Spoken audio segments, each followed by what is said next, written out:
Halo semuanya, jumpa lagi bersama saya Wati Bahtiar.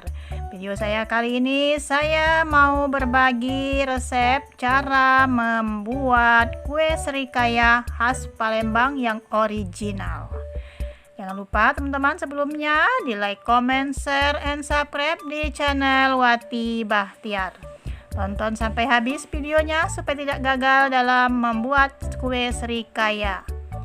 Ini saya siapkan kurang lebih 6 lembar daun suji. Dan ini ada daun pandan, saya pakai kurang lebih 5 lembar.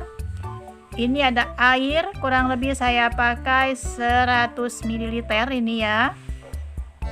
Lalu santan, ini santan instan saya pakai 3 bungkus dan gula pasir.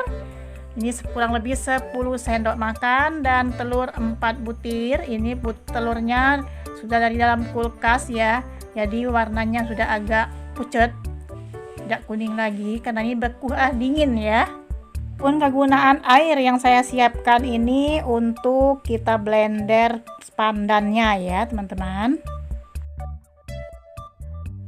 Dan ini pandannya sudah saya potong-potong, mau saya blender.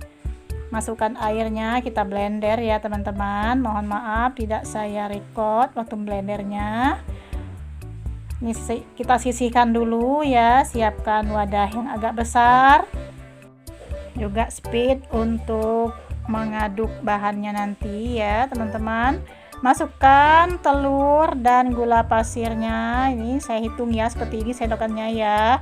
Kalau teman-teman mau lebih manis lagi silahkan ditambah, tapi untuk ukuran ini sudah manis bagi saya. Kalau nggak mau manis silahkan dikurangin gitu aja lah ya. Ini kurang lebih 10 sendok makan ya. Saya pakai kurang lebih 10 sendok makan. Lalu aduk sampai gulanya hancur. Ini tidak seperti kita memixer untuk bolu ya, hanya sampai hancur dan berbuih aja, nggak harus sampai mengembang ya.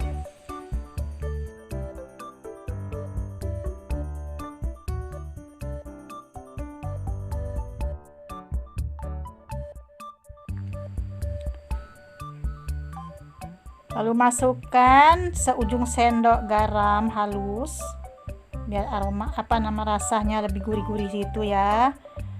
Masukkan santan, ini 3 bungkus santan tadi ya teman-teman.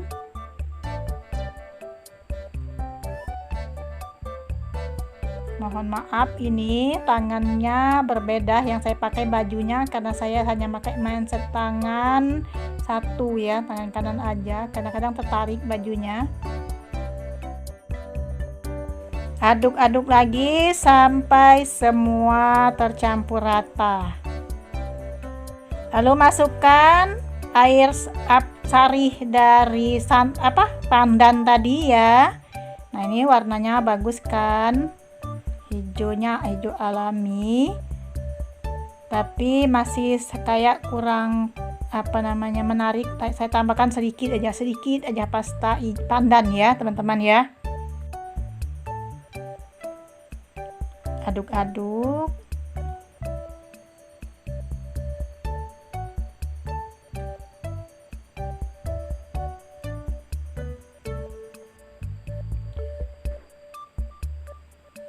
Dan selesai ini diaduk, siapkan wadah untuk menuangkannya ke dalam mangkok nanti.